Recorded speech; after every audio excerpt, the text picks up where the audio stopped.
হুগলির চন্দননগর পুর নিগমের সামনে বিক্ষোভ বিজেপি কর্মী সমর্থকদের। মেয়র উপস্থিত না থাকায় মেয়রের ঘরের সামনে বসেই চলে তুমুল স্লোগান।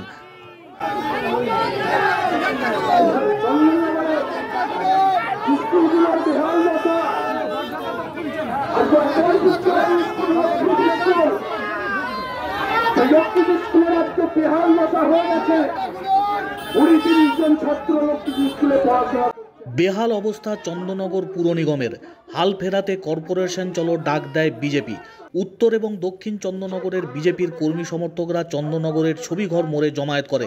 তারপর সেখান থেকে মিছিল করে এসে তারা পৌঁছায় চন্দননগর পুর নিগমের সামনে। সেখানে আগে থেকেই মোতায়েন ছিল বিশাল পুলিশ বাহিনী। বিজেপির কর্মী সমর্থকরা সেখানে যেতেই পুর নিগমের গেট আটকে দেয় পুলিশ। গেট বন্ধ দেখেই ক্ষিপ্ত হয়ে ওঠে বিজেপির কর্মী সমর্থকরা। গেট নিয়ে শুরু হয় ধাক্কাধাক্কি।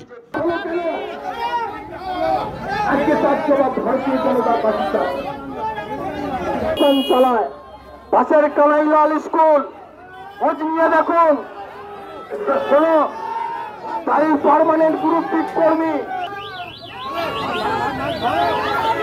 আজকে পৌরসভা সব ছেড়ে যাচ্ছে। আজকে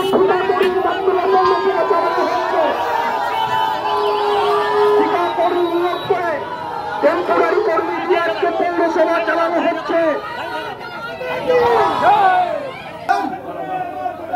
প্রবল ধাক্কাধাক্কির পরে গেট খুলে যায় আর এরপরই মেয়রের অফিসের ভেতরে ঢুকে পড়েন বিজেপির কর্মী সমর্থকরা।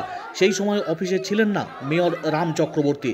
মেয়র অফিসে উপস্থিত না থাকায় আরও ক্ষোভ প্রকাশ করেন বিজেপির কর্মী সমর্থকরা। মেয়রের ঘরের সামনেই বসে চলে তুমুল বিক্ষোভ।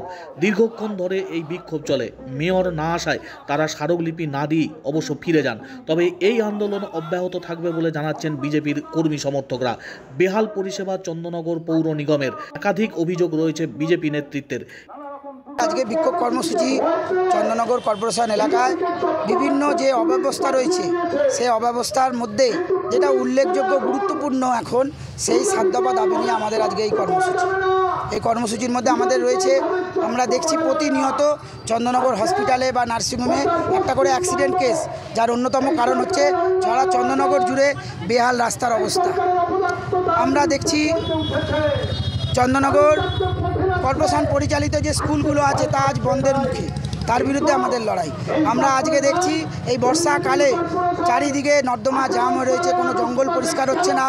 আমরা দেখছি 21শে জুলাইয়ের ডিম ভাত খাওয়ার নামে যারা কর্পোরেশনে যে ময়লা পরিষ্কার করে যে মা বোনেরা আছে তাদেরকে তারা জোর করে তারা তাদের প্রোগ্রামে নিয়ে যাচ্ছে এবং চন্দননগরবাসীকে সেদিনকে বঞ্চিত রাখছে।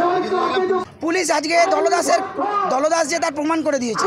পুলিশ আজকে কোনো উর্দি ছাড়া আমাদের ভারতীয় জনতা পার্টির যে মা বোনেরা সামনে ছিল তাদের ধাক্কা দিয়ে কর্পোরেশন থেকে বাদ করে দিচ্ছে। আপনাদের মাধ্যমে আমরা প্রশ্ন করতে চাই যে ভারতীয় জনতা পার্টির কর্মীদের কি কর্পোরেশনে অ্যালাউ নেই? তাদের কি কর্পোরেশন থেকে কোনো রকম কর্মসূচি করলে ঘাড় ধাক্কা দিয়ে বার করে দিতে হবে? এই কি পুলিশের ভূমিকা? তারা আজকে যে কনস্টিটিউশনকে বাঁচানোর যে দায়বদ্ধতা পুলিশের আছে তারা সেই কনস্টিটিউশন বিরোধী কাজ করছে। এই দাবি যদি মেয়র সাহেব, আমরা ইন্টিমেশন দিয়েছিলাম, এরপরে যদি মেয়র সাহেব নিজে থেকে দেখা না করেন আমরা এর থেকে আরও বৃহত্তর আন্দোলনে যাব।